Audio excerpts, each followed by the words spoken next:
ശുശ്രൂഷയ്ക്ക് ദൈവം നമ്മളെ ഉപയോഗിക്കുമ്പോൾ ഓരോ വിഷയങ്ങൾ നമ്മളോട് ഇടപെടുകയും നമുക്ക് മാറ്റങ്ങൾ ഉണ്ടാകണം. മാറ്റങ്ങൾ ഉണ്ടായില്ലെങ്കിൽ ദൈവത്തിൻ്റെ പരിശുദ്ധാത്മാവിൻ്റെ ക്വാളിറ്റിയാണ് അല്ലെങ്കിൽ ക്യാരക്ടറാണ് ബൈബിളിൻ്റെ അകത്ത് എഴുതിയേക്കുന്നത്. സദാകാലം നമ്മളോട് എന്ത് ചെയ്യത്തില്ല? വാദിച്ചുകൊണ്ടിരിക്കത്തില്ല. സ്തോത്രം. അപ്പോൾ ദൈവം നമ്മളെ ഉപയോഗിക്കുന്നതനുസരിച്ച് അതിലൊരു സന്തോഷമുണ്ട്, ഇല്ലേ? ദൈവം പത്രോസ് ബൈബിളിൻ്റെ അകത്തുള്ള എല്ലാവരും ദൈവം ആരെയൊക്കെ പഴയ നിയമത്തിലും പുതിയ നിയമത്തിലും ഉപയോഗിച്ചിട്ടുണ്ടോ അവർക്ക് വലിയ സന്തോഷമാണ്. അപ്പോൾ അതനുസരിച്ച് അവരെന്ത് ചെയ്യും? ദൈവസന്നിധിയിൽ പുതിയ തീരുമാനങ്ങൾ എടുത്ത് ശുദ്ധീകരണം പ്രാപിക്കണം. ഹല്ലേലൂയ. പ്രാപിച്ചാലേ പറ്റൂ. നമ്മളെല്ലാവരും നമ്മളെക്കൊണ്ട് ദൈവം വലിയ കാര്യങ്ങൾ ചെയ്യിപ്പിക്കാനായിട്ടുണ്ട്. ദൈവം ശക്തരെയും ട്രെയിൻഡ് ആൾക്കാരെ ഒന്നും അല്ല എടുക്കുന്നത് എന്ന് നമുക്ക് ബൈബിളിൽ നിന്നറിയാം. പാമ്പടിച്ച ഗിദിയോനെ സമർത്ഥരും മിടുക്കനും പട്ടാളത്തിൽ എടുക്കുവാനൊക്കെ യോഗ്യരായ ദാവീദിൻ്റെ ചേട്ടന്മാരെ എല്ലാം സെലക്ട് ചെയ്തു. ഇവനൊന്നിനും കൊള്ളാത്തതുകൊണ്ട് ഇവനെ എന്ത് ചെയ്തു? ആടിനെ മേയ്ക്കാനും ഉൾവനത്തിലേക്ക് മനുഷ്യരെ പോലും ഫേസ് ചെയ്യാൻ അല്ലെങ്കിൽ സംസാരിക്കാൻ അറിയാത്തതുകൊണ്ട് അങ്ങോട്ട് വിട്ട്. ആ വ്യക്തിയാണ് ആരെടുത്തത്? കർത്താവ് എടുത്തത്, അഭിഷേകം ചെയ്തത്. ഇന്ന് നമ്മൾ പഠിക്കുന്ന ഭാഗത്തിലൊക്കെ മനസ്സിലാകും. 2 തിമോത്തിയോസ് 1:6.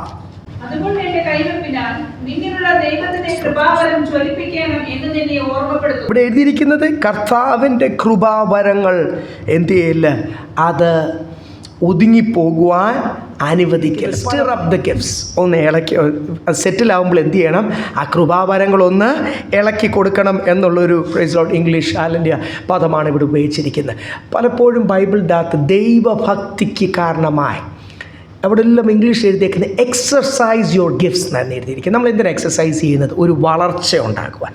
എവിടെ ശരീരത്തിലാണ് നമ്മൾ പലപ്പോഴും കോൺസെൻട്രേറ്റ് ചെയ്യുന്നത്. ഒരു പ്രായം കഴിയുമ്പോഴും ഞങ്ങളിപ്പോൾ അടുത്തൊരു 10 അല്ലെങ്കിൽ ലെവലിലേക്ക് കടക്കുമ്പോൾ ഞങ്ങളും അല്പമൊക്കെ എക്സസൈസ് ചെയ്യണമെന്ന് ആഗ്രഹം തുടങ്ങിയിട്ടുണ്ട്.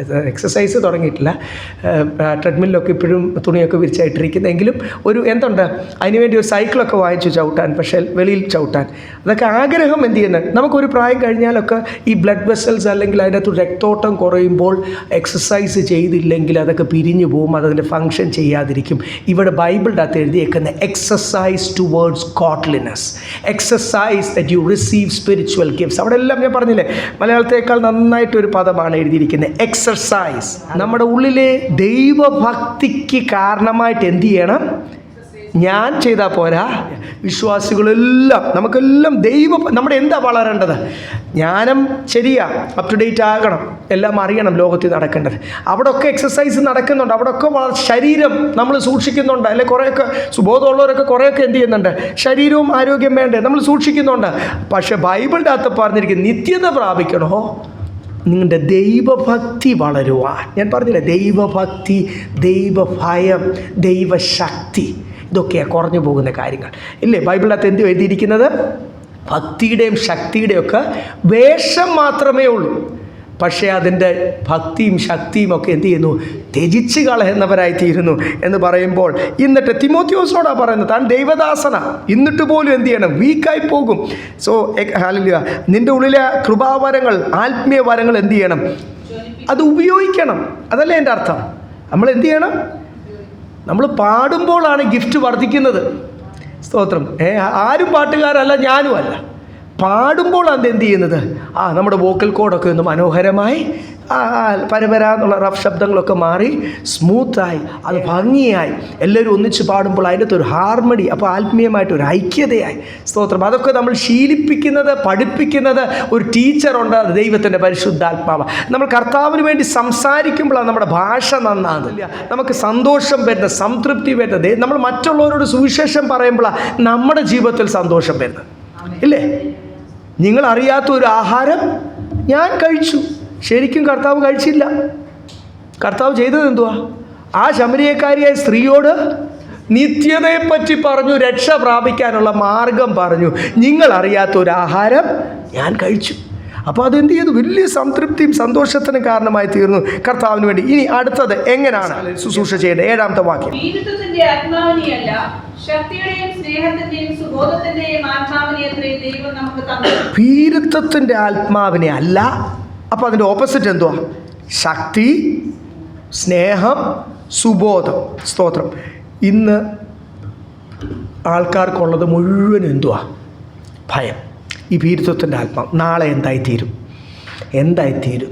എന്നാലും ആ വ്യക്തി എന്നോട് ഇങ്ങനെ ചെയ്താൽ വിഷമം ഉണ്ടാക്കുക. സാത്താൻ ഇവിടെ അന്ത്യനാളുകൾ എനിക്ക് പറ്റുന്നില്ലല്ലോ കർത്താവിന് വേണ്ടി. ഈ ചിന്തകളും ഭയവും അലട്ടുന്നതും എൻ്റെ സാഹചര്യം എന്നെ അനുവദിക്കുന്നില്ലല്ലോ, എൻ്റെ സാഹചര്യം എന്തായിത്തീരും, നമ്മളൊക്കെ കരുതിയിട്ടാണോ നമ്മൾ ഇതുവരെ വന്നത്? അതൊന്ന് തിരിഞ്ഞ് ചിന്തിച്ചാൽ പോരെ. അപ്പോൾ ഭീരുത്വത്തിൻ്റെ ആത്മാവിൻ്റെ നേരെ ഓപ്പോസിറ്റാണ് ദൈവശക്തി, ഇല്ലേ? ശക്തി, സ്നേഹം, സുബോധം. ഓരോ നമുക്ക് ചിന്തിക്കാം. അപ്പോൾ നമ്മുടെ ഉള്ളിൽ അപ്പോൾ 2 ആത്മാവുണ്ട്. ദൈവമക്കളും വ്യാപരിക്കുന്ന ആത്മാവാണ് ഭീരുത്വത്തിൻ്റെ ആത്മാവ്. നമ്മൾ പറഞ്ഞു വെറുതെ ചിന്തകളിട്ട് എക്സ്ക്യൂസസ്. ആരാധനയ്ക്ക് വരാത്തതിന് 1001 എക്സ്ക്യൂസ്. എന്തുവാണ് അവിടെ? ഭീരുത്വത്തിൻ്റെ ആത്മാവാ. വർഷിപ്പിന് പോകുവാനും വലിയവനായ ദൈവത്തെ ആരാധിക്കുവാനും കഴിയുന്നില്ല. തടസ്സങ്ങൾ വരുന്നു, അതിനെ ജയിക്കുവാൻ കഴിയുന്നില്ല. ചിലർ കൂട്ടുകാരെന്ത് ചിന്തിക്കും, നമ്മളെന്നാ മാറ്റങ്ങൾ നമ്മുടെ ജീവിതത്തിൽ വരാത്തതെന്നാ എന്നാ വരാത്തതെന്നാ? കൂട്ടുകാരെന്ത് എന്നെപ്പറ്റി എന്ത് പറയും? എന്നെ കുഞ്ഞാടേന്ന് വിളിക്കുമായിരിക്കും. കുഞ്ഞാടേന്നല്ലേ വിളിക്കുന്നുള്ളൂ. എൻ്റെ കർത്താവിനെ എന്തൊക്കെയാണ് വിളിച്ചതെന്നറിയാം? ഭ്രാന്തൻ വരെ വിളിച്ചു. അപ്പോസ്തലനായ പൗലോസിനെ എന്ത് വിളിച്ചു? ഭ്രാന്തൻ വിളിച്ചു. അതൊന്നും അല്ല, അതിലൊക്കെ അപ്പുറത്തെ പേരുകൾ വിളിച്ചു. ലാസ്റ്റിലൊക്കെ ആ കർത്താവിനെ വിധിച്ചുകൊണ്ടിരിക്കുന്ന, അല്ലെങ്കിൽ ഓരോ കോടതിയിൽ വിധിക്കുന്ന സമയത്തൊക്കെ എന്തൊക്കെയാണ് കർത്താവിനെ പറ്റി പറഞ്ഞു. കർത്താവിനെ ക്രൂശിൽ തൂക്കുമ്പോഴും ഒന്ന് നോക്കിയിട്ട് ആൾക്കാർ മുഖം മറയ്ക്കുമാറ് വല്ലാത്തൊരവസ്ഥയിൽ ഹി വാസ് അഷെയിംഡ്. ഇല്ലേ? നമുക്ക് വേണ്ടി എന്ത് ചെയ്തു? അനുഭവിച്ച നിന്നയൊന്നും വാക്കുകൾക്ക് പറയാൻ പറ്റത്തില്ല. നമുക്കിപ്പോഴും നമ്മുടെ കൂട്ടുകാരെന്ത് ചിന്തിക്കും, നാട്ടുകാരെന്ത് ചിന്തിക്കും, എൻ്റെ സ്റ്റേറ്റസ് പോകത്തില്ലേ? Praise Lord, hallelujah. എനിക്കും നിങ്ങൾക്കും ഇന്ന് ക്രിസ്തുവിൽ അല്ലെ ലോകത്തിൽ എന്തെങ്കിലും വിലയുണ്ടെങ്കിൽ, സ്റ്റേറ്റസിന് അല്ലെങ്കിൽ വിലയുണ്ടെങ്കിൽ, സൊസൈറ്റിയിൽ ഒരു വിലയുണ്ടെങ്കിൽ, അതാര് നിമിത്തം മാത്രമാണ്? ഒന്ന് ഉറക്കെ പറഞ്ഞേ, എൻ്റെ യേശു നിമിത്തമല്ലേ? എൻ്റെ യേശു നിമിത്തമുള്ള വില മാത്രം, യേശു ഉള്ളിൽ വസിക്കുന്നതുകൊണ്ട് മാത്രമാണ് ലോകം എന്നെയും നിങ്ങളെയും ബഹുമാനിക്കുന്നതെന്ന് ആദ്യം മനസ്സിലാക്കണം. എൻ്റെ സ്കിൽസ് അല്ല, എൻ്റെ കഴിവല്ല, എൻ്റെ കുടുംബ മഹിമയല്ല. രക്ഷ പ്രാപിക്കുവാൻ ദൈവം എന്നെ തിരഞ്ഞെടുത്തത് കൊണ്ടും ഇന്നും കർത്താവ് എൻ്റെ ഉള്ളിൽ വസിക്കുന്നതുകൊണ്ട് മാത്രം. ഒന്നുകൂടെ 7-ാമത്തെ വാക്യം വായിച്ചേ. ആത്മാവിനെയല്ല, ശക്തിയുടെയും സ്നേഹത്തിന്റെയും സുബോധത്തിന്റെയും ആത്മാവിനെ അത്രേ ദൈവം നമുക്ക് തന്നത്. ഭീരുത്വത്തിന്റെ ആത്മാവിനെ അല്ല, പിന്നെ എന്തോ അവിടെ എഴുതിയിരിക്കുന്നത്? ശക്തിയുടെയും. യെസ്, ഹല്ലേലൂയ, സ്തോത്രം. ഈ ഭീരുത്വത്തിന്റെ ആത്മാവ് നമ്മളെ അങ്ങ് മന്ദമാക്കൂല്ല. ഈ സാത്താൻ നമ്മളെ കൊണ്ടുവന്ന് കഷ്ടത്തിലാക്കിയിട്ട് സാത്താൻ തന്നെ നമ്മളെ വെല്ലുവിളിക്കുന്ന അവസ്ഥകൾ ഇല്ലേ? സാത്താൻ നമ്മളെ ഇസ്രായേലിൽ എന്തുവാന്ന് സംഭവിച്ചത്? ഒരു ഗോലിയാത്തിനെ കൊണ്ട്, ഈ കൊച്ചു മലകളാണ്, വലിയ കുന്നുകളൊന്നും അല്ല, അവർക്ക് പെട്ടെന്ന് ഇങ്ങോട്ടായി താഴ്വരയിൽ ഇങ്ങോട്ട് കയറി ഇങ്ങോട്ട് അടുത്ത മലയിലോട്ട് വരാം. അപ്പോൾ ഇപ്പുറത്തെ മലയിൽ, ആ മലയുടെ ഇപ്പുറത്തും ഒക്കെ ആയിട്ട് ഇസ്രായേൽ മുഴുവൻ പാളയം അടിച്ചിരിക്കുക. അപ്പുറത്തെ മലയിൽ ആര് നിൽക്കുക? ഒരു ജഡീകനായ അഗ്രചർമ്മിയായ മനുഷ്യൻ നിന്ന്. അങ്ങനെ പ്രത്യേകം പറയാൻ കാരണം അവൻ നിൽക്കുന്നത് പ്യുവർലി അവൻ്റെ ശക്തിയിലാണ്, അവൻ അപ്പോഴുള്ള അവൻ്റെ ജഡത്തിൻ്റെ ശക്തിയിൽ. ഇപ്പുറത്ത് ഇസ്രായേലോ ദൈവത്തിൻ്റെ വാഗ്ദത്ത സന്തതി, the anointed nation, his chosen nation, promise. Hallelujah. അപ്പോൾ ഇതെല്ലാം ഉള്ള ആൾക്കാർ, വാഗ്ദത്വവും അഭിഷേകവും ദൈവത്തിൻ്റെ പ്രിയ മക്കൾ എന്നുള്ള പേരും ദൈവം ഞങ്ങളുടെ പാളയത്തിലുണ്ട് എന്ന് വിശ്വാസവും പറച്ചിലേ ഉള്ളൂ. പക്ഷെ ശരിക്കും ഇല്ലാതായി പോയതുകൊണ്ടല്ലേ, അവരുടെ കുടുംബത്തിലല്ലേ, അവരുടെ ജീവിതത്തിൽ അവരൊത്തിരി ലോകത്തിലേക്ക് ഇറങ്ങിപ്പോയത് കൊണ്ടല്ലേ. അവിടെ നിന്ന് ഗർജിക്കുമ്പോൾ സാത്താൻ ഗർജിക്കുക, നിനക്ക് പറ്റുമോടാ ഈ ഹിൻഡ്രൻസസിനെ ജയിക്കാൻ? നിനക്ക് പറ്റുമോ? ഈ തടസ്സങ്ങളെ ജയിക്കാൻ നിനക്ക് പറ്റുമോ? നിൻ്റെ ശരീരത്തെ ഞാൻ തൊടും, നിൻ്റെ മനസ്സിനെ ഞാൻ തൊടും, നിൻ്റെ സാമ്പത്തികം തൊടും, നിനക്ക് കഴിവുണ്ടോടാ, നിനക്ക് എന്തെങ്കിലും പറ്റുമോടാ എന്നൊക്കെ പറഞ്ഞ് വെല്ലുവിളിച്ച് നിൽക്കുമ്പോൾ ഇസ്രായേൽ മുഴുവൻ എന്ത് സംഭവിച്ചു? മരവിച്ചു പോയി. ഈ സാത്താൻ്റെ വെല്ലുവിളിയുടെ മുമ്പിൽ അഭിഷേകമില്ലെങ്കിൽ എന്തു ചെയ്യും? മരവിച്ചു പോകും. ഈ മരവിച്ച് പോകുന്ന അവസ്ഥ നിങ്ങൾ പലപ്പോഴും കണ്ടു കാണുമല്ലോ. കഴിഞ്ഞ ദിവസം ഞാൻ കണ്ടു, ഞാൻ വിചാരിക്കുന്നത് ഈ വാൾപ്പാറയിൽ, പൊള്ളാച്ചിക്ക് അടുത്തുള്ള വാൾപ്പാറയിൽ ഇങ്ങനെ വണ്ടികൾ നിൽക്കുക. ഒരു ഒറ്റയാന ഇങ്ങനെ കാട്ടിൽ നിന്ന് ഇറങ്ങി അതിങ്ങനെ നടന്നു വരിക. അതിങ്ങനെ പതുക്കെ ഓരോരോ വണ്ടികളൊക്കെ റിവേഴ്സ് കൊടുത്തു. ഒരു കൊച്ചു വണ്ടി അതിന് സുഖമായിട്ട്, എന്നിട്ട് അതിനെ കുത്തിയിടാൻ വേണ്ടി ആ കൊമ്പ് വെച്ചിട്ട് ഇങ്ങനെ പൊക്കി 2 വട്ടമൊക്കെ ചെയ്ത് ചെറുതായിട്ട് പൊക്കിയിട്ട് വിട്ടിട്ട് അതങ്ങ് പോയി. പിന്നെയും ആന തിരിച്ച് പറഞ്ഞു. റോഡ് മുഴുവൻ തുറന്നിരിക്കുക. ഈ മനുഷ്യന് ഫസ്റ്റ് ഗിയർ ഇട്ടൊന്നും പോകാൻ പറ്റിയില്ല. പിന്നെയും ആന തിരിച്ചു വന്നു. അപ്പം ഞാൻ പറഞ്ഞത് അവിടെ എന്തോ സംഭവിച്ചത്, ട്രോമറ്റൈസ്ന്നോ എന്തോ അതിന് പറയേണ്ടത്, അല്ലെങ്കിൽ അങ്ങ് മരവിച്ച് പോയി, മന്ദമായി പോയി. ഈ സിംഹക്കുഴിയിലോ ചില സൂ ഒക്കെ, വിശാഖപട്ടണം സൂ അങ്ങനെ ചിലയിടത്തൊക്കെ ഒരു കിടങ്ങ് കാണും, അല്ലെങ്കിൽ ചിലയിടത്ത് ഇങ്ങനെ നമുക്ക് നിൽക്കാം, താഴെ എന്തോ കുഴിയാണ്, ആ സിംഹം അത്രയും ചാടത്തില്ലല്ലോ എന്ന് വെച്ച് ചില സൂ ഒക്കെ പ്ലാൻ ചെയ്യുന്നത് ആ ഒരു കുഴിയിലാണ്. ഇങ്ങനെ നോക്കി ഇന്ന് എത്തി നോക്കി പുറമെ നിന്ന് ആൾക്കാർ തെള്ളിയൊക്കെ പലപ്പോഴും കുഞ്ഞുങ്ങൾ വീണിട്ടുണ്ട്. വലിയൊരു ഈ സിംഹത്തിൻ്റെയും പുലിയുടെയും മുമ്പിലൊക്കെ വീഴുന്ന അവസ്ഥ, ആനയുടെ അല്ലെങ്കിൽ ഇതുപോലുള്ള ആന മതമിളകി ആൾക്കാർ ചോദിക്കും, എന്നാൽ വ്യക്തിക്ക് ഓടിക്കൂടായിരുന്നോ? സംഭവിക്കുന്നത് എന്തുവാണ്? അതിന് സ്തോത്രം, ഹാലൽ. ആ മരവിച്ചു പോകും അവിടെ. നമ്മൾ പലപ്പോഴും ഇപ്പോഴൊക്കെ ആൾക്കാർ വീഡിയോ എടുത്തിടുന്നത്. കാര്യം വേറെ ഒന്നും ചെയ്യാൻ പറ്റില്ല ആ വ്യക്തിയെ രക്ഷിക്കാൻ. ആ വ്യക്തിക്ക് വേണേൽ രക്ഷപ്പെടാം, പക്ഷേ ആ ഭയം കൊണ്ട്, എന്തുകൊണ്ടാണ് സംഭവിക്കുന്നത്? ഭയം കൊണ്ട് ബുദ്ധി വർക്ക് ചെയ്യുന്നില്ല, ശരീരം വർക്ക് ചെയ്യുന്നില്ല, രണ്ടും വർക്ക് ചെയ്യുന്നില്ല. പിന്നെ എന്തുവാ? ജീവനുണ്ടെന്ന് മാത്രമേ ഉള്ളൂ, ശ്വാസം പോലും നിലച്ചു പോകുന്ന ഒരവസ്ഥ. സാത്താൻ്റെ വെല്ലുവിളി ഇതുപോലാണ് ആക്കുന്നതെന്ന് ബൈബിളിൽ നമുക്ക് മനസ്സിലാവും. ഗോലിയാത്ത് അവിടെ നിന്ന് വെല്ലുവിളിച്ചപ്പോൾ ശക്തനായ, ഒരു കാലത്ത് അഭിഷക്തനായ, ആദ്യത്തെ അഭിഷക്തനായ ശൗൽ രാജാവ് പോലും എന്ത് ചെയ്തു? ഭയന്നു പോയി. ഒന്നും ചെയ്യാൻ ഒരു രാജാവ് ചെയ്യേണ്ടത് ഒന്നും ചെയ്യുവാൻ. ഈ രാജാവെന്ന് പറഞ്ഞാൽ ബേസിക്കലി പഴയ കാലഘട്ടത്തിലും ബൈബിളിലും എല്ലാം ഒരു കമാൻഡർ ഇൻ ചീഫാണ് പിന്നീട് ആരായി തീർന്നത്. അവർ യുദ്ധം അഭ്യസിച്ചവർ, അവരാണ് ബറ്റാലിയനെ നയിക്കേണ്ടത്. ആ കമാൻഡ് ഇൻ ചീഫായിട്ട് അവർ നമ്മൾ കണ്ടിട്ടില്ല, എത്ര പെണ്ണുങ്ങൾ വരെ റാണി ലക്ഷ്മിബായി എന്നൊക്കെ യുദ്ധം ചെയ്തൊക്കെ അവസാനത്തെ യുദ്ധമൊക്കെ നമ്മൾ ശിവജിയൊക്കെ ഓരോ യുദ്ധങ്ങൾ ചരിത്രത്തിൽ പഠിക്കുന്നത്. അവരിറങ്ങും ലാസ്റ്റിൽ. ജനങ്ങൾ ഡൗൺ ആകുമ്പോൾ എന്തു ചെയ്യും? അല്ലാത്ത കമാൻഡേഴ്സ് ഡൗൺ ആകുമ്പോൾ രാജാവോ റാണിയോ ഒക്കെ അവരെന്ത് ചെയ്യും? അവരിറങ്ങും പടയെ നയിക്കുവാൻ, മുൻപിൽ നയിക്കുവാൻ. അപ്പോൾ മറ്റുള്ള പേടിച്ചിരിക്കുന്ന ഭീരത്വമൊക്കെ എന്ത് മാറിപ്പോൾ. പക്ഷേ ഇവിടെ ശൗൽ രാജാവ് എന്ത് സംഭവിച്ചു? അഭിഷക്തനായിരുന്നു. അഭിഷേകം നഷ്ടപ്പെട്ടത് കൊണ്ടാണ് എന്ത് ചെയ്തത്? താൻ മരവിച്ച് പോയി. ഇസ്രായേൽ മുഴുവനും പേടിച്ചിരിക്കുക.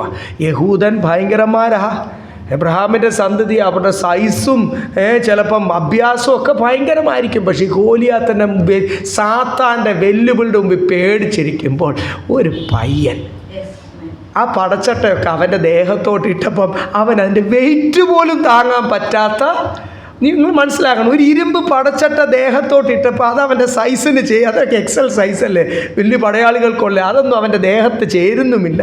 ഹെൽമെറ്റൊക്കെ ഇട്ടപ്പം കിടന്ന് കറങ്ങി കാണും എന്തെങ്കിലും. അതിൻ്റെ തന്നെ 2 ദാവീദിന് കയറിയിരിക്കാനുള്ള സ്ഥലം കാണും. താനിക്ക് ഇതൊന്നും പറ്റാത്തതുകൊണ്ട് താൻ എന്ത് ചെയ്തു?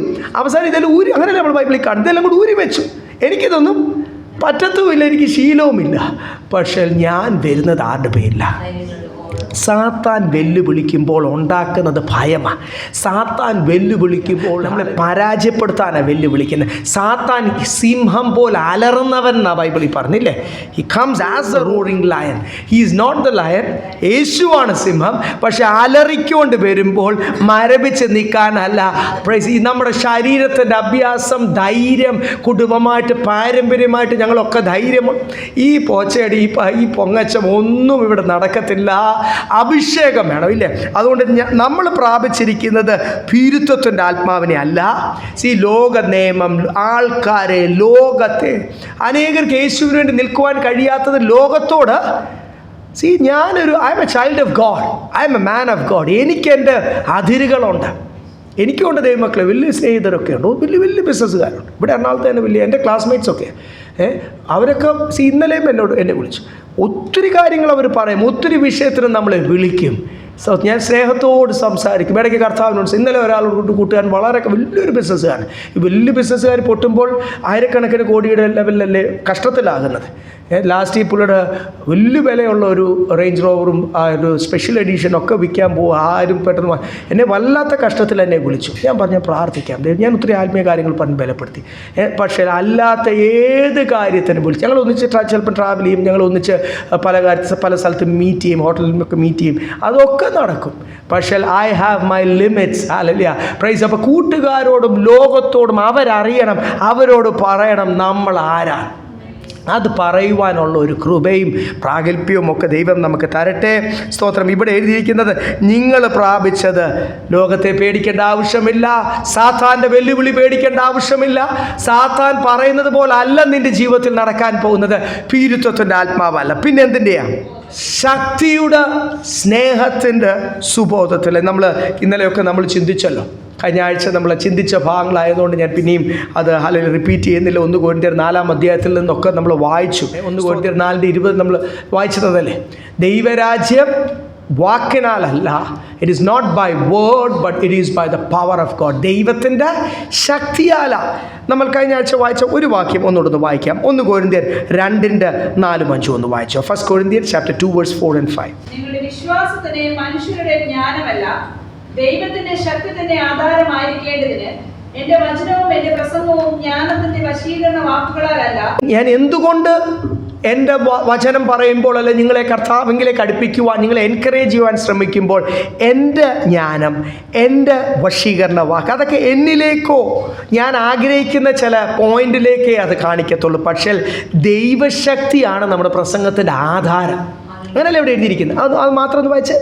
ആധാരം ദൈവത്തിന്റെ ശക്തി തന്നെ ആധാരമായിരിക്കും. ഞാൻ പ്രസംഗിക്കുമ്പോൾ, ഞാൻ വെളിപ്പെടുത്തുമ്പോൾ, ഞാൻ എൻ്റെ സ്നേഹിതരോടോ ലോകത്തോടോ പറയുമ്പോൾ, ഞാൻ ഈ റോഡിലോട്ട് ഇറങ്ങി ഞാൻ ഹല്ലേലൂയ കർത്താവിനല്ല എൻ്റെ അനുഭവങ്ങൾ പറയുമ്പോൾ ദൈവശക്തി തന്നെ ആധാരമാണ്. എൻ്റെ ജീവിതത്തിൽ മാറ്റം വരുത്തിയത് ആരാ? ആരുടെയും മോട്ടിവേഷണൽ സ്പീക്കല്ല, ആരുടെയും ട്രെയിനിങ് അല്ല, എൻ്റെ വ്യക്തിത്വമല്ല, ഒരു ദിവസം പെട്ടെന്ന് എനിക്ക് തോന്നിയതല്ല. എൻ്റെ ജീവിതത്തിൽ മാറ്റം വരുത്തിയത് ദൈവശക്തിയാണ്. മാറാത്ത എന്നെ മാറ്റിയത് ആരാണ്? It is the power of God. അത് പറയണം. അപ്പം ഞാൻ എന്ത് സംസാരിച്ചാലും അതിൻ്റെ ആധാരം, the reason that I have A change, the reason that I M born again, ഞാനിവിടെ നിൽക്കുന്നത്, ഞാൻ ഇന്ന് സന്തോഷം അനുഭവിക്കുന്നതിൻ്റെ കാരണം എന്നാ? ദൈവശക്തിയാണ്. ഇനിയും എന്നെ മാറ്റാൻ പോകുന്നത് ആരാ? ഏതാ? എനിക്ക് കർത്താവിനെ വേണ്ട പോലെ സ്നേഹിക്കാൻ കഴിയുന്നില്ലെങ്കിൽ എന്നെ മാറ്റാൻ കഴിവുള്ള ഒരു ശക്തി ഏതാണ്? അപ്പോൾ ആ ശക്തിയുടെ കീഴിൽ നമ്മളങ്ങ് എന്ത് ചെയ്യണം? സമർപ്പിച്ചോണം. ഞാനല്ല കാര്യങ്ങൾ ചെയ്യുന്നത്, ദൈവശക്തി തന്നെ ആധാരമായി തീരേണ്ടതിന്. ഇനി വായിച്ചോ. അതുകൊണ്ടാണ് ഒരു human wisdom or with persuasive words എഴുതിയിരിക്കുന്നത്. ഒരു ലോകജ്ഞാനത്താലുമല്ല, ഒരു വശീകരണ വാക്കിനാലും അല്ല, പക്ഷേ എന്റെ വചനവും എന്റെ പ്രസംഗവും ജ്ഞാനത്തിന്റെ വശീകരണ വാക്കുകളല്ല, ആത്മാവിന്റെയും ശക്തിയുടെയും പ്രദർശനത്താൽ അത്രയായിരുന്നു. ആത്മാവിന്റെയും ദൈവശക്തിയുടെയും പ്രദർശനമായിരുന്നു. ഞാൻ പറഞ്ഞല്ലോ, നമ്മൾ നിൽക്കുന്ന ഈ കല്ലൂർ സ്റ്റേഡിയം വർഷങ്ങളായിട്ട് 10-30 വർഷമായിട്ട് എക്സിബിഷൻ ഗ്രൗണ്ട് ആയിരിക്കുന്നതുകൊണ്ട് നമുക്കറിയാം. ഇവിടെ വീടെന്ന് പറഞ്ഞ എക്സിബിഷൻ ഇവിടെ അടുത്തുള്ളവർക്കെല്ലാം അറിയാമല്ലോ. പാർപ്പിടം എന്ന് പറഞ്ഞ വീടിൻ്റെ തന്നെ 2 എക്സിബിഷൻസ്, ഇലക്ട്രോണിക് എക്സിബിഷൻ വരും, ഇലക്ട്രിക്കൽ അപ്ലയൻസസിൻ്റെ എക്സിബിഷൻ വരും, ഈ കിച്ചൺ ബേക്കറി ഒക്കെ അതിൻ്റെ കുറേ മെഷീനറിയുടെ എക്സിബിഷൻ വരും, EV വെഹിക്കിളുടെ ആയിരിക്കും, പല വണ്ടിയുടെ എക്സിബിഷൻസ് ഇവിടെ എപ്പോഴും. ഇപ്പോൾ കോട്ടൺ ഫാബ് കണ്ട് നടന്നുകൊണ്ടിരിക്കുമായിരുന്നത്, മാറ്റിയൊന്നും എനിക്കറിയത്തില്ല. ഒരു സ്റ്റോൾ അങ്ങോട്ട് പൊളിക്കുമ്പോൾ അടുത്ത കൂടാരം ആൾക്കാർ വന്നിട്ട് അടുത്ത കൂടാരം സെറ്റ് ചെയ്യും. ഇവരെന്തുവാ ചെയ്യുന്നത്? പുതിയ പുതിയ പ്രോഡക്ട്സ് എക്സിബിറ്റ് ചെയ്യും. നമ്മളിൽ പുതുശക്തി പ്രാപിച്ചെങ്കിൽ നമുക്കെന്തുണ്ട്? അല്ലെങ്കിൽ പണ്ട് രക്ഷിക്കപ്പെട്ട സമയത്തുള്ള പോയിൻറ്റ്സ് ഒക്കെ നമുക്കുള്ളൂ. We have nothing new to exhibit. ഇവിടെ എഴുതിയിരിക്കുന്നത് ഞാൻ എന്തായി തീരണം? Demonstration of the power of God, ഇല്ലേ? ദൈവത്തിൻ്റെ ആത്മാവിൻ്റെയും ശക്തിയുടെയും പ്രദർശനമായി തീരണം. എങ്ങനെ അത് തീരാൻ പറ്റുമെന്ന് കർത്താവിനോട് നമ്മൾ തന്നെ ചോദിക്കും. കർത്താവേ, ദൈവത്തിൻ്റെ ആത്മാവ് എൻ്റെ ഉള്ളിലുണ്ട് എന്ന് ലോകം അറിയണം. ദൈവം എന്നെ പരിശുദ്ധാത്മാവിനാൽ മുദ്ര ചെയ്തിരിക്കുക എന്ന് ഈ വെല്ലുവിളിച്ച് വരുന്ന സാത്താനും അറിയണം. നിനക്ക് എന്നെ ഒന്നും ചെയ്യാൻ കഴിയത്തില്ല. I am sealed by the holy spirit. പരിശുദ്ധാത്മാവിനാൽ മുദ്ര ചെയ്തിരിക്കുക. അതുപോലെ തന്നെ ഇവിടെ എഴുതിയിരിക്കുന്നത് ദൈവശക്തിയുടെ പ്രദർശനമായി തീരണം. തിരിച്ച് നമ്മുടെ വാക്യത്തിലേക്ക് വരാം. ഭീരുത്വത്തിൻ്റെ ആത്മാവിനെ അല്ല നിങ്ങൾ പ്രാപിച്ചിരിക്കുന്നത്, ഒന്ന് ശക്തിയുടെ ആത്മാവ്. ശക്തി എന്ന് പറഞ്ഞാൽ എന്തോ ഞാൻ പറഞ്ഞില്ലേ, ഇവിടെ ഞാൻ വിളിച്ച് പറയുന്ന പവർ ഒന്ന്, അല്ലെങ്കിൽ അതിൻ്റെ എക്കോ, അതിൻ്റെ എഫക്റ്റ്, അതിൻ്റെ ലോ ഫ്രീക്വൻസി ബേസ് ഒന്നുമല്ല, ബാസ് ഒന്നുമല്ല. ആ ശക്തി എന്ന് പറയുന്നത് ചില വലിയ ഗംഭീര്യമുള്ള ആൾക്കാരൊക്കെ, എനിക്കിപ്പോൾ അങ്ങനത്തെ ഇഷ്ടമാണ്, ശബ്ദമൊക്കെ കേൾക്കാൻ ഇഷ്ടം. അവരൊക്കെ വന്ന് ഒരു ഗർജനമൊക്കെ പ്രസംഗിച്ചാൽ പ്രസംഗവും കേൾക്കാൻ ഒരു രസമുണ്ട്. ഇതൊന്നുമല്ല ദൈവശക്തി. സാത്താൻ നിന്നെ ലജ്ജിപ്പിച്ച് കളയുവാൻ വരുമ്പോൾ, സാത്താൻ നിന്നെ തോൽപ്പിച്ച് കളയുവാൻ വരുമ്പോൾ, ഏലിയാവ് ബഹളം വല്ലതും ഉണ്ടാക്കിയോ? ജീവിതം വേണം. കർത്താവിനോടൊരു കാര്യം പറയുമ്പോൾ ദൈവത്തിൻ്റെ സ്വർഗത്തിൻ്റെ തീയറും, പരിശുദ്ധാത്മാവിൻ്റെ ശക്തി ഇറങ്ങും, നീ സാത്താനെ ജയിക്കും. അപ്പോൾ ഓരോ പ്രലോഭനത്തെയും ജയിക്കുമ്പോൾ ലോകം അറിയും നിൻ്റെ മേൽ ശക്തിയുണ്ട്. നിൻ്റെ എതിരെ കൂടോത്രമോ മന്ത്രവാദമോ ഒന്നും വരത്തില്ലെന്നൊന്നും ഇല്ലല്ലോ, അതിനെ ബാധിക്കത്തില്ലെന്നല്ലേ ബൈബിളിൽ തരും. ആര് നിനക്ക് ദോഷമായിട്ട്, നീ ചെയ്യുന്ന വിഷയങ്ങൾക്ക് തടസ്സമായിട്ട് ആരെന്ത് ചെയ്താലും it will not affect you. ഹല്ലേലൂയ. അതിനെയൊക്കെ രണ്ടായിട്ട് കീറിക്കൊണ്ട് മുമ്പോട്ട് പോകും. തണുപ്പ് സ്ഥലത്തൊക്കെ കപ്പലിൻ്റെ ഫ്രണ്ടിൽ ഐസ് ബ്രേക്കർ എന്ന് പറഞ്ഞിട്ട് നല്ല ഹാർഡ് ആൻഡ് സ്റ്റീൽ വെച്ചിട്ട് കൂർത്ത് നിൽക്കും. ഇവിടെ കൗ ക്യാച്ചർ എന്നൊക്കെ പറയും. എല്ലാ ട്രെയിനിൻ്റെ മേളിൽ ഈ പണ്ട് തൊട്ട് വടക്കിൻ്ത്യയിൽ പശുവും ആടും മൃഗങ്ങളും വന്ന് ഫ്രണ്ടിൽ ഇരിക്കുമ്പോൾ അതിനെ തട്ടിക്കളയാനുള്ള നല്ല ഉരുക്ക് വെച്ചുണ്ടാക്കിയിരിക്കുന്നതാണ് ആ ഫ്രണ്ടിൽ വെച്ചിരിക്കുന്ന ഗാർഡ്. അത് വീലിൻ്റെ അടിയിൽ പോയാലാണ് ട്രെയിൻ മറയുന്നത്. അതുകൊണ്ട് അതിൻ്റെ ഫ്രണ്ടിൽ വെക്കുന്ന അതിനൊരു പേരുണ്ട്. അത് പശുവിനെ തട്ടിക്കളയും. അപ്പോൾ എന്ന് പറഞ്ഞ പോലെ എന്ത് തടസ്സം വന്നാലും നീ അതിനെ രണ്ടാക്കി പിളർത്തിക്കൊണ്ട് ദൈവം വെച്ചിരിക്കുന്ന പാതയിൽ മുൻപോട്ട് പോകണമെങ്കിൽ ഈ പറയുന്ന ആത്മാവിൻ്റെയും ശക്തിയും നിൻ്റെ മേൽ പകർന്നിരിക്കണം. അപ്പോഴാണ് ലോകം മനസ്സിലാവും ഭീരുത്വത്തിൻ്റെ ആത്മാവല്ല, ഒന്ന് ശക്തിയുടെ, പിന്നെ രണ്ടാമത് സ്നേഹത്തിൻ്റെ. Praise the Lord. സ്നേഹം, ഹല്ലേലൂയ, ദൈവമക്കൾക്ക് വളരെയധികം കുറഞ്ഞു പോകുന്നു. സ്നേഹത്തിൻ്റെ ഓപ്പോസിറ്റ് എന്തുവാ? ദൈവസ്നേഹമാണല്ലോ ഇവിടെ പറയുന്നത്. എൻ്റെ സ്വന്തം സ്നേഹമല്ലല്ലോ. എനിക്ക് ആരെങ്കിലും ഉപകാരം ചെയ്താൽ അവരെ സ്നേഹിക്കുന്ന സ്നേഹവും അല്ലല്ലോ. അഗാപ്പെ ലവ് എന്നൊക്കെ എപ്പോഴും ദൈവദാസന്മാർ പഠിപ്പിക്കും, നമ്മൾ കേട്ടിട്ടില്ല. ആ സ്നേഹത്തിൻ്റെ പ്രത്യേകിച്ച് ഇങ്ങോട്ട് സ്നേഹിച്ചില്ലേലും അവരെ സ്നേഹിക്കുക. ദൈവമക്കൾ വളരെ അതിൻ്റെ ഓപ്പോസിറ്റാണ് സ്വാർത്ഥത എന്ന് മനസ്സിലാക്കിയാൽ മതി. എല്ലാവരും സെൽഫ് ഫോക്കസ്ഡ്, ഞാനും എൻ്റെ കുടുംബം ഞങ്ങളങ്ങ് അനുഗ്രഹിക്കണം. അതല്ല ദൈവമക്കളെ ദൈവസ്നേഹം. കർത്താവിൻ്റെ തേജസ്സും മഹിമയും സ്ഥാനവും എല്ലാം വിട്ട് ലജ്ജിതനായി തീരാൻ നമ്മളെ രക്ഷിക്കാൻ ഇറങ്ങി വന്ന യേശുവിനെ അല്ലേ നമ്മൾ സേവിക്കുന്നത്.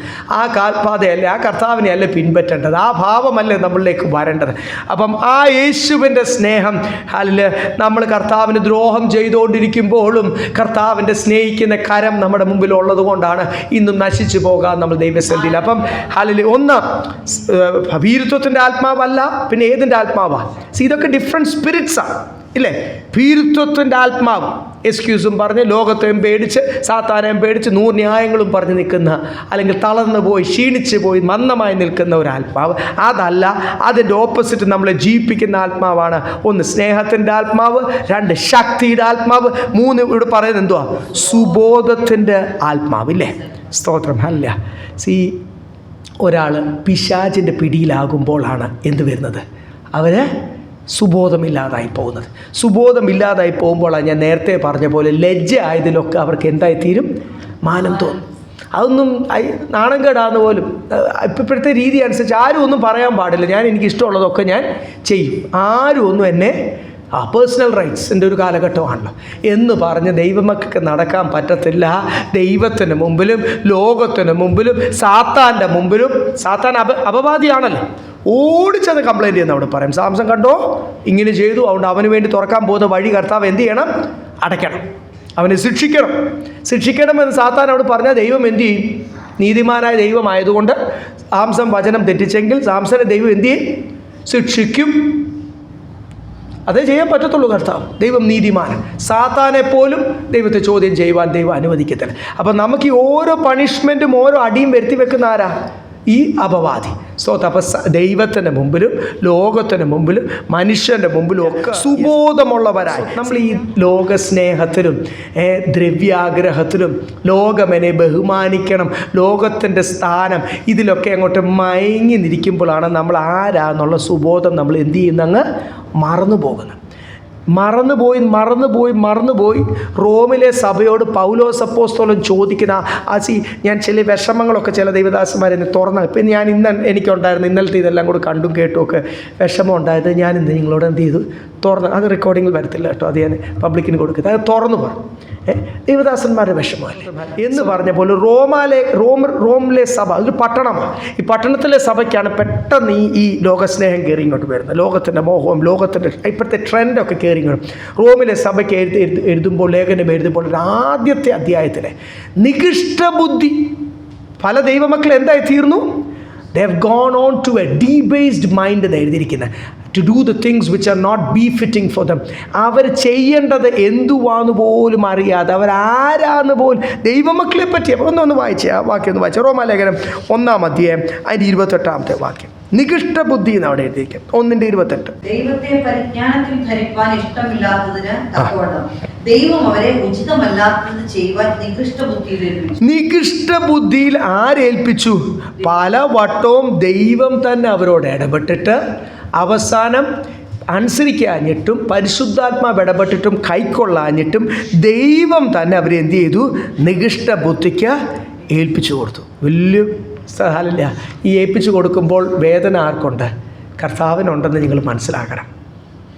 ഇപ്പോഴത്തെ പേരൻസിന് അത് ചെയ്യുവാനുള്ള ധൈര്യമോ അഭിഷേകമുണ്ടോ എന്ന് എനിക്കറിയത്തില്ല. പക്ഷെ ഒരു കാലത്ത് കർത്താവിന് വേണ്ടി നല്ലപോലെ നിന്ന പേരൻസ്, ഞാൻ കുറേയൊക്കെ അങ്ങനെ ചെയ്യാൻ ശ്രമിക്കുന്നുണ്ട്. കാര്യം ചെയ്താലേ പറ്റൂ എനിക്ക് ശുശ്രൂഷിക്കണമെങ്കിൽ. ഒരു കാര്യം അതിന് മക്കളല്ല കുടുംബമല്ല ആരാന്ന് വെച്ച് കഴിഞ്ഞാൽ അവരെ പണിഷ്മെൻ്റായിട്ട് ദൈവത്തിന് അങ്ങ് ഏൽപ്പിച്ചു കൊടുക്കും. പല പാട്ടും പറഞ്ഞാൽ കേട്ടില്ലെങ്കിൽ പഴയ ദൈവദാസന്മാരെല്ലാം ചെയ്യും. അത് വിശ്വാസികളെ ആണെങ്കിൽ ഞാൻ പലപ്പോഴും ചിന്തിക്കുമ്പോൾ അല്ലേ തന്നെ വിശ്വാസികൾക്ക് ആരാധനയ്ക്ക് വരാൻ പറ്റുന്നില്ല, ഇനി അവരെ പണിഷ്മെൻറ്റിനോട് ഏൽപ്പിച്ച് കൊടുത്താൽ ദൈവം എന്നെ പണിഷ് ചെയ്യാഞ്ഞിട്ടാണോ? അവരോട് ഓരോരുത്തരോട് ചോദിച്ചു കഴിഞ്ഞാൽ എന്തിനു വേണ്ടി അടികൾ കൊള്ളുന്നു. അടി കൊണ്ടാലും സുബോധമില്ലാത്തേരത്തെ നമ്മൾ വായിച്ചില്ലേ? ഈ സുബോധം ഇവിടെ അതല്ല എഴുതിയേക്കുന്നത്. സുബോധത്തിൻ്റെ ആത്മാവ്, എ സൗണ്ട് മൈൻഡ്. കർത്താവ് അടിക്കേണ്ട ആവശ്യമില്ല. ബുദ്ധിയുള്ള പിള്ളേരെങ്ങനെയാണ്? ഒന്ന് നോക്കിയാൽ മതി. ആ പ്രായത്തിൽ ബുദ്ധി കാണത്തില്ല, എപ്പോഴും അടികൊള്ളും. പക്ഷെ കുറച്ച് കഴിയുമ്പോൾ നമ്മൾ ബുദ്ധി വെക്കുമ്പോൾ എന്ത് ചെയ്യും? ആ കഴിയുന്നത്ര ഒരു പ്രോബ്ലം അവോയ്ഡ് ചെയ്യും, ഒരു പ്രശ്നം അവോയ്ഡ് ചെയ്യും. ഇഷ്ടമല്ലാത്തൊരു കാര്യം നമ്മൾ ചെയ്യത്തില്ല. അതെനിക്ക് പാടില്ല എന്ന് എനിക്ക് കുറച്ച് കഴിഞ്ഞ് മനസ്സിലാകും. അതാണ് that is when I M having A sound mind, ഒരു സുബോധമുള്ള ഒരാത്മാവ്. അതുവരെയും പിള്ളേർക്ക് ബൈബിൾ പറയുന്ന അവരുടെ മനസ്സിൽ എന്തുവാണ്? പോഷത്വമാണ്. ആ പോഷത്വം കേട്ട് തുള്ളുന്ന ഒത്തിരി പേരൻസ് കാണും ദൈവമക്കളിൽ കൊണ്ട്. എന്നോട് തന്നെ എത്ര പേര് പറഞ്ഞു, മക്കൾ പറഞ്ഞു ഇങ്ങനെ ചെയ്യാൻ, മക്കൾ പറഞ്ഞു. അപ്പോൾ ഇവരുടെ സുബോധം എവിടെ പോയി? ഇവരുടെ സുബോധം ഇപ്പം ആ ടീനേജിലേക്ക് വന്നു. ടീനേജിലെ മക്കൾ പറയുന്ന അല്ലെങ്കിൽ 20s മക്കൾ പറയുന്ന പോലെ പേരൻസ് കയറി പറഞ്ഞാൽ അവർ ദൈവത്തിൽ നിന്ന് പ്രാപിച്ച സുബോധം നഷ്ടപ്പെട്ടു പോയെന്നല്ല എൻ്റെ അർത്ഥം. അവർ മക്കളെ ഉപദേശിക്കണം, മക്കളെ നമ്മുടെ വിളി അതല്ല. പെന്തിക്കോസുകാരെന്ന് പറയുന്ന ആ കുടുംബം ഈ കുടുംബമൊക്കെ അങ്ങനെ ചെയ്തോട്ടെ, നമ്മുടെ we are called with a different calling. സ്തോത്രം, ഹല്ലേലൂയ. അത് മനസ്സിലാകുന്ന ഒരു വ്യക്തിക്കാണ് ഇവിടെ എഴുതിയിരിക്കുന്നത് എന്തിൻ്റെയൊക്കെയാണ്? ഭീരുത്വത്തിൻ്റെ ആത്മാവ് അല്ല, അതിൻ്റെ ഓപ്പോസിറ്റാണ് ശക്തിയുടെയും സ്നേഹത്തിൻ്റെയും സുബോധത്തിൻ്റെ ആത്മാവ്. നിൻ്റെ വിളി എന്തുവാ? നിനക്ക് ദൈവം ഏൽപ്പിച്ചിരിക്കുന്ന ദൗത്യം തീർക്കുമ്പോഴാണ് അടുത്തൊരു ദൗത്യം നിന്നെ ഏൽപ്പിക്കുന്നത്. ലോകം എന്തു പറയുന്നു? അവരുടെ മുമ്പിൽ ഷൈൻ ചെയ്യുവാനുള്ള സമയമല്ല ഈ 70 ഏറെയായാലും 80 വർഷം, അല്ലെങ്കിൽ കർത്താവിൻ്റെ വരവിന് മുമ്പ് ദൈവം നമുക്ക് തന്നിരിക്കുന്നത്. ലോകത്തിൽ യേശു ഷൈൻ ചെയ്യാം. താൻ ദൈവപുത്രനല്ലേ? സ്തോത്രം. തനിക്ക് ഇവിടുന്ന് സൂപ്പർമാനായിട്ടൊക്കെ ആണികളൊക്കെ വേണേൽ തെറിച്ച് പോയനെ, ക്രൂശൊക്കെ തെറിച്ച് പോയനെ, ചാട്ടവാറ് വെച്ച് അടിക്കാൻ വന്നവരൊക്കെ ക്രൂശിൽ വേണേൽ ആക്കായിരുന്നു കർത്താവ്. അല്ലാതെ തന്നെ എന്തു വേണ്ടി അത്ഭുതങ്ങളും അടയാളങ്ങളും പിതാവിൻ്റെ നാമം തെളിയിക്കുവാൻ അല്ലെങ്കിൽ ദൈവമാരാധന തെളിയിക്കുവാൻ താൻ ചെയ്തല്ലോ. അപ്പോൾ കർത്താവിന് അവിടെ ഒക്കെ എന്തു വേണം ചെയ്യായിരുന്നു. പക്ഷേ അവിടെ ഒക്കെ അനുസരണത്തോടുകൂടി അതെല്ലാം പിതാവിൻ്റെ ഇഷ്ടപ്രകാരം പോയതിൻ്റെ കാരണം താൻ ആരാ, താൻ എന്തിനാ വന്നത്? മൈ കോളിംഗ്, മൈ ഡ്യൂട്ടി, എന്നെ ഇവിടെ ഏൽപ്പിച്ചിരിക്കുന്ന മിഷൻ എന്തുവാ? നമ്മളെപ്പോഴും പ്രാർത്ഥിക്കുമ്പോൾ കർത്താവെ എന്നെ എറണാകുളത്തേക്ക് ദൈവം അയച്ചു, അല്ലെങ്കിൽ നമ്മളിപ്പോൾ ഇവിടെ ആയിരിക്കും, പലരും വിദേശക്കാരായിരിക്കും, പലരും അല്ലായിരിക്കും.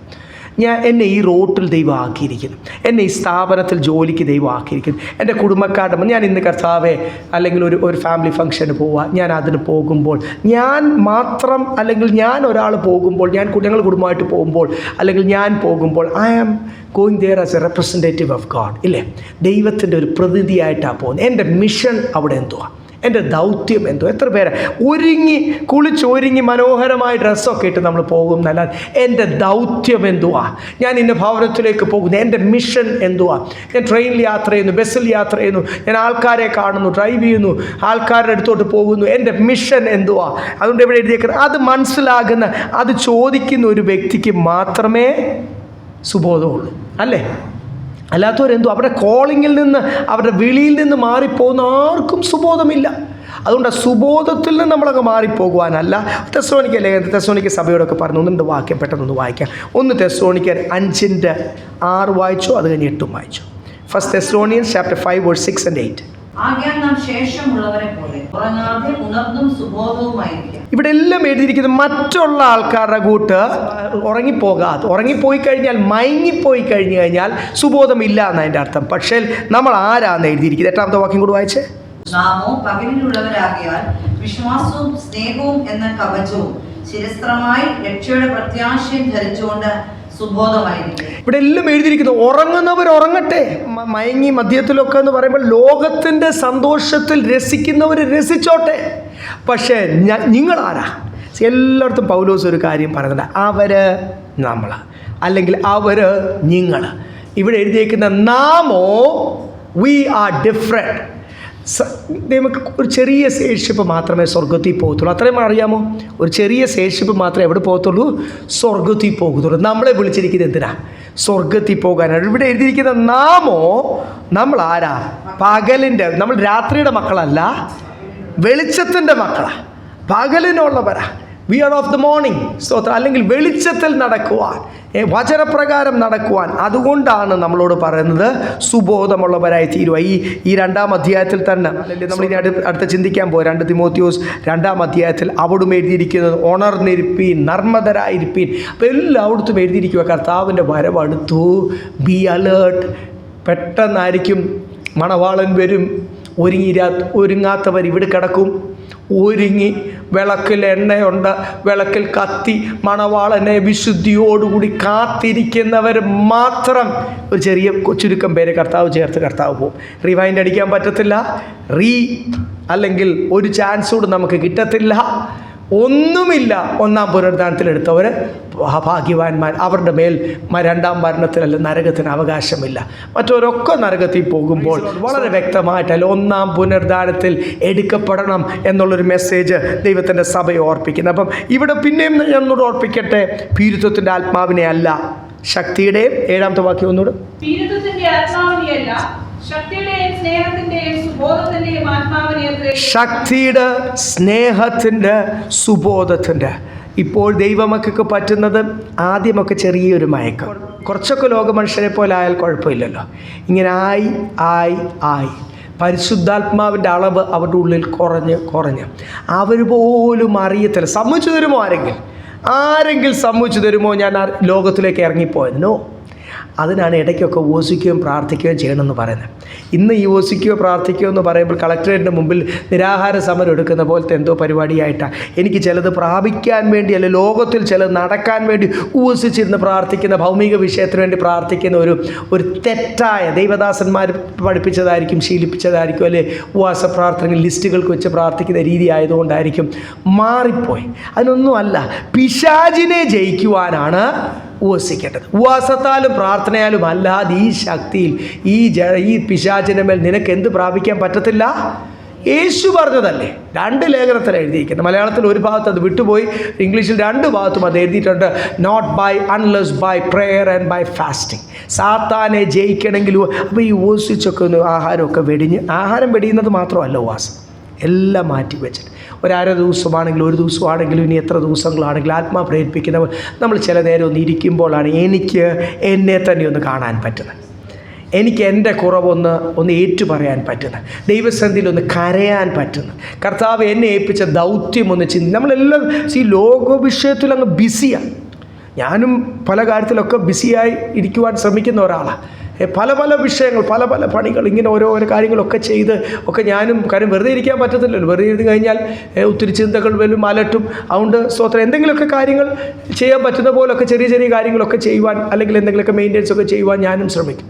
നമ്മളെല്ലാം ലോക വിഷയത്തിൽ ബിസി ആക്കുമ്പോൾ അല്പസമയം കർത്താവിൻ്റെ ശബ്ദം കേൾക്കുവാൻ, എന്നെ തന്നെ ഒന്ന് ശോധന ചെയ്യുവാൻ എല്ലാ ആഴ്ചയും 1-2 ദിവസമൊക്കെ ഒരു നേരമാണെങ്കിലും ഒന്ന് ഇരിക്കുവാൻ ദൈവം ഞങ്ങൾക്കൊരു സാവകാശം തരട്ടെ. സുബോധം നഷ്ടപ്പെടും.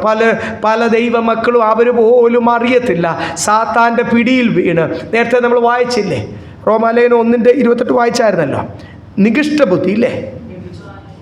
അവർക്ക് എന്തുവാന്ന് പിന്നെ അവരെ നികൃഷ്ട ബുദ്ധിക്ക് ഏൽപ്പിച്ചു കൊടുത്താൽ, ഈ ഡീബേസ്ഡ് എന്ന് പറയുന്ന ഒരു പദം സാധാരണ അങ്ങനെയാണ് ഇംഗ്ലീഷ് ബൈബിൾ എഴുതിയേക്കുന്നത്. ആ ഒരു പദം സാധാരണ ടയർ അല്ലെങ്കിൽ വാഹന ടയറുമായിട്ട് ബന്ധപ്പെട്ടൊക്കെ സ്ഥിരം പറയുന്നൊരു പഞ്ചറായ ഒരു ടയർ, കാറ്റ് പോയ ഒരു ടയർ. അതിരിക്കേണ്ടത് ശരിക്കും ഉരുണ്ടായിരിക്കേണ്ടത്, പക്ഷെ പഞ്ചറാകുമ്പോൾ it becomes out of shape. അതിരിക്കേണ്ടത് പോലല്ല, അതിൻ്റെ പേർപ്പസും നടക്കത്തില്ല, അതിൻ്റെ ഷേപ്പും മാറി. ആ ഒരു പദമാണ്, അല്ലെങ്കിൽ ഇംഗ്ലീഷ് ഡിക്ഷണറി അർത്ഥം അങ്ങനെയാണ്, out of form, not able to perform its action. അല്ലെങ്കിൽ എന്തുവാണ് അത് ചെയ്യേണ്ടത്, അത് ചെയ്യുവാൻ അതിനെക്കൊണ്ട് ഇനി കഴിയത്തില്ല. അതുപോലെ ഒരു ഔട്ട് ഓഫ് ഫോം ആക്കി തീർക്കുവാൻ, നികൃഷ്ട ബുദ്ധിയിലാക്കി തീർക്കുവാൻ. പിന്നെ അവർ ചെയ്യുന്നതൊക്കെ അവർക്ക് ചെയ്യാൻ പാടില്ലാത്തത് അവർ ചെയ്യുന്നത്. To do the things which are not fitting for them എന്നാണ് ഒരു ട്രാൻസ്ലേഷനിൽ എഴുതിയേക്കുന്നത്. അപ്പം അവർ ചെയ്യാൻ പലരും സാത്താനാൽ എൻറ്റൈസ്ഡ്, അല്ലെങ്കിൽ ആ സാത്താൻ അവരെ അങ്ങ് സ്വാധീനിച്ച്. ഇതൊരു ദിവസം കൊണ്ട് നടക്കുന്നതല്ല, അവർ ആത്മീയ ക്ഷീണം കൊണ്ട് അവർ പോലും മാറിപ്പോയി സാത്താൻ്റെ പിടിയിലാകുമ്പോഴാണ് അറിയുന്നത്. അപ്പോഴും അവർ സമ്മതിച്ചു തരത്തില്ല, എൻ്റെ സുബോധം നഷ്ടപ്പെട്ടു.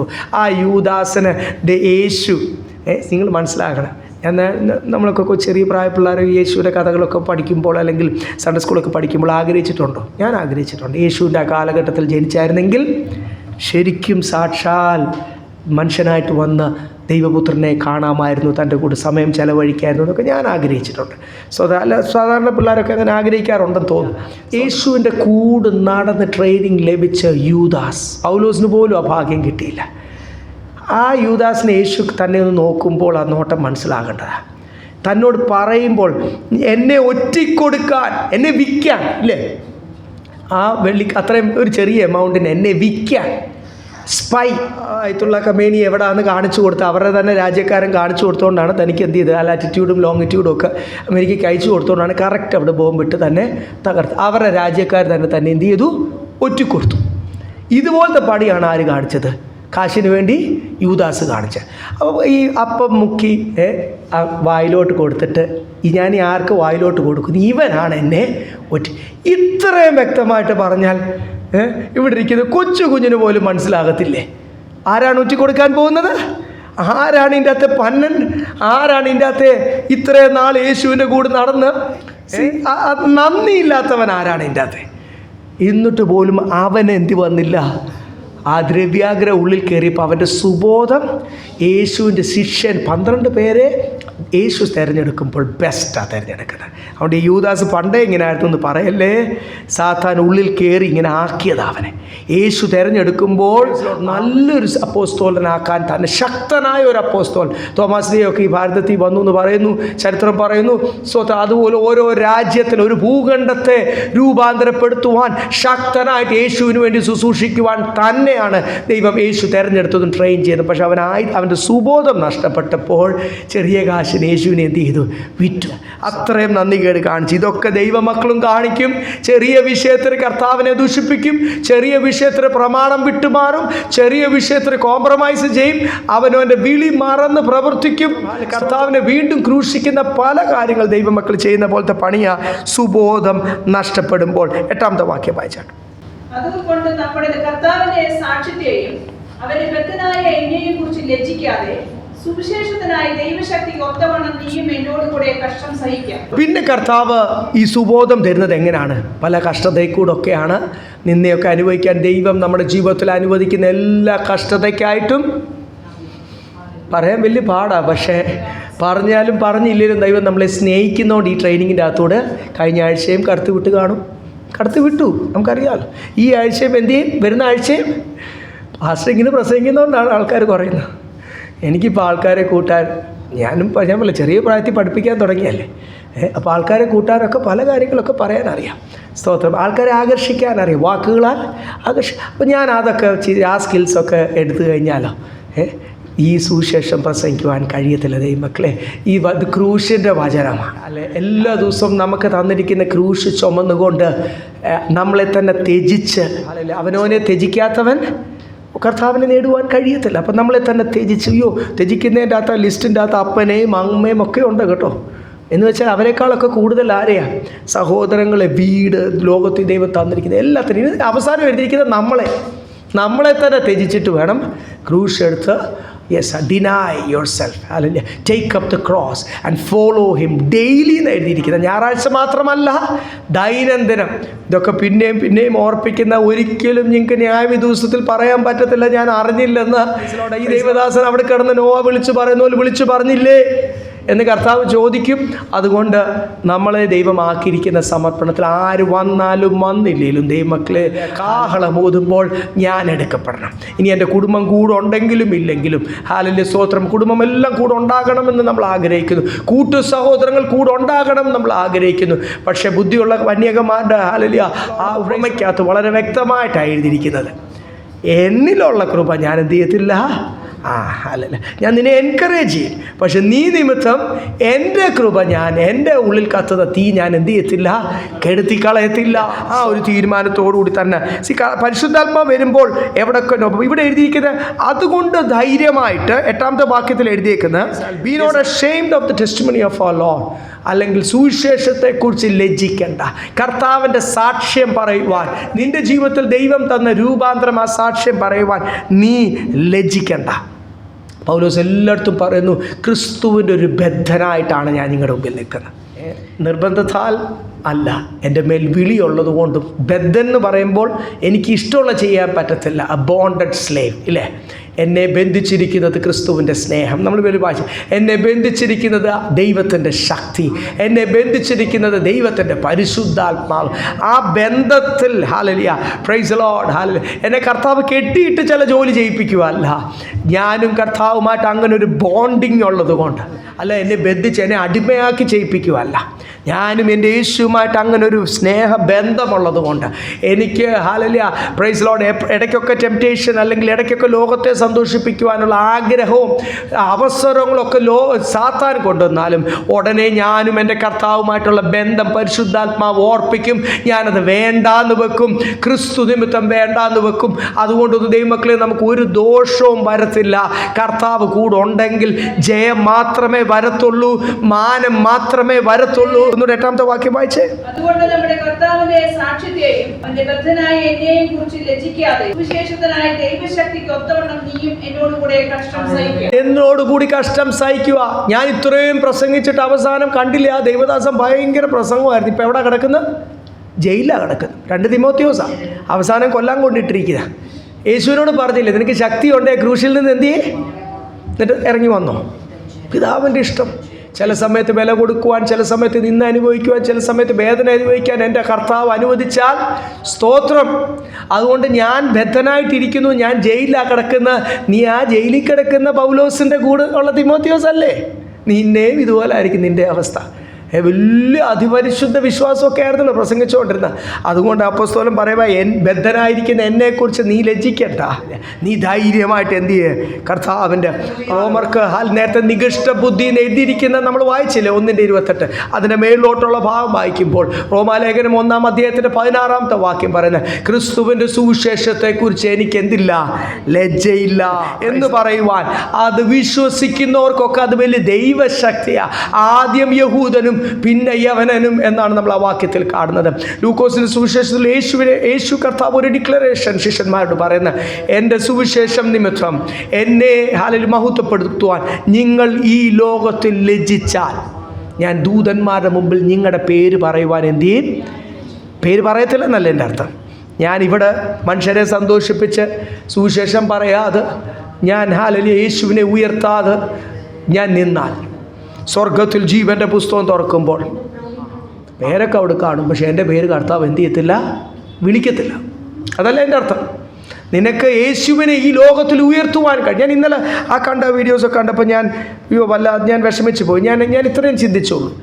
അവർ ചോദിക്കത്തില്ലേ, നീ ദൈവവൈതലല്ലേ, എത്ര വർഷങ്ങളായിട്ടുള്ള വിശ്വാസിയല്ലേ, നീ ഇത് ചെയ്യാൻ പാടുണ്ടോ എന്ന് അവർ ചോദിക്കത്തില്ലേ? അവരുടെ മുമ്പിൽ ഞാൻ യേശുവിൻ്റെ പൈതലാ, സ്നേഹമുണ്ട്, ബന്ധമുണ്ട്, ചേരാൻ പറ്റുന്നതിന് ചേരാൻ പറ്റാത്തതിന് എന്ത് ചെയ്യത്തില്ല. എൻ്റെ പ്രമാണം എന്നെ ഒന്ന് പറയണം ദൈവമക്കളെ. അല്ലല്ല, എൻ്റെ പ്രമാണം എന്നെ അനുവദിക്കുന്നില്ല എന്ന് പറയേണ്ട ഏരിയകൾ എന്ത് ചെയ്യണം? അത് പറഞ്ഞാൽ മാത്രമേ ന്യായവിധി ദിവസത്തിൽ ജീവൻ്റെ പുസ്തകം തുറന്ന് എൻ്റെ പേര് കർത്താവ് വിളിക്കത്തുള്ളൂ. അല്ലെങ്കിൽ he will be ashamed to call out my name on that day എന്ന് എഴുതിയിരിക്കുന്നു. ദൈവം ലജ്ജിക്കും എൻ്റെ പേര് വിളിക്കുവാൻ. അതിൻ്റെ അർത്ഥം എന്തുവാ? വിളിക്കത്തില്ലെന്നല്ല എൻ്റെ അർത്ഥം. സോ അത് എന്നിട്ട് എഴുതിയേക്കുന്ന അതുകൊണ്ട് എന്നോടുകൂടി കഷ്ടം സഹിക്കുക. തിമോത്തിയോസേ, യേശുവിന് വേണ്ടി നിൽക്കുവാണോ? ക്രൂശുണ്ട്, ആ ക്രൂശൊക്കെ സഹിക്കുവാൻ. Be a partaker of the cross എന്ന് എഴുതിയിരിക്കുന്നില്ല വചനം നമ്മളെ ഓർപ്പിക്കുന്ന ക്രിസ്തുവിൻ്റെ ക്രൂശിന് അല്ലെ ക്രിസ്തു സഹിച്ച കഷ്ടതയ്ക്ക് ഞാനും ഒരു പങ്കാളിയായി തീരുവാൻ, അനുഗ്രഹത്തിൻ്റെ പങ്കാളിയായി തീരുവാൻ വലിയ ഇഷ്ടമാണ്. സ്വർഗത്തിൽ കർത്താവിന് കിട്ടുന്ന അധികാരത്തിൻ്റെയും സ്ഥാനത്തിൻ്റെയും സ്വർഗീയ നന്മകളുടെയും പാർട്ടേക്കർ, ഷെയർ ഹോൾഡർ എന്നൊക്കെ പറഞ്ഞ് പ്രസംഗിക്കും. നമ്മളത് വലിയ കാര്യമായിട്ട് നമ്മളത് ഏറ്റെടുക്കും. പക്ഷേ ക്രിസ്തു സഹിച്ച കഷ്ടതയുടെ ക്രൂശിൻ്റെ അനുഭവത്തിൻ്റെ കൂടെ ഒരു പങ്കാളിയായി തീർന്നാൽ, ഇവിടെ നീ ക്രിസ്തുവിനോട് കൂടി കഷ്ടം സഹിച്ചാൽ മാത്രമേ അവിടെ കർത്താവിനോടുകൂടി ആനന്ദിക്കത്തുള്ളൂ എന്നുള്ളൊരു ഭാഗം കൂടെ നമുക്കിന്ന് വീണ്ടും പരിശുദ്ധാത്മാവ് നമ്മളെ ഓർപ്പിക്കുന്നു. 9-ാമത്തെ വാക്യം വായിച്ചു നിർത്താം. നമ്മുടെ പ്രവൃത്തികൾ നിമിത്തമല്ല, സകല കാലത്തിനു മുമ്പേ ക്രിസ്തുയേശുവിൽ നമുക്ക് നൽകിയിരിക്കുന്നതും. അത് 9-10 ഒന്നിച്ചാ പോകുന്ന നമ്മളെ നമ്മുടെ വിളി അനുസരിച്ച് നിർത്തുന്നത്. ഇംഗ്ലീഷിൽ 9 തന്നെ രണ്ടും പറയുന്നുണ്ട്. മലയാളത്തിൽ പക്ഷേ നമ്മുടെ മേൽ ക്രിസ്തുവിൽ കൂടി പകർന്നിരിക്കുന്ന കൃപ എന്ന് പറയുന്ന ഭാഗം 10-ാമത്തെ വാക്യത്തിലല്ലേ? ആ ഭാഗം മാത്രം ഒന്ന് വായിച്ച 10-ന്റെ അവസാനം.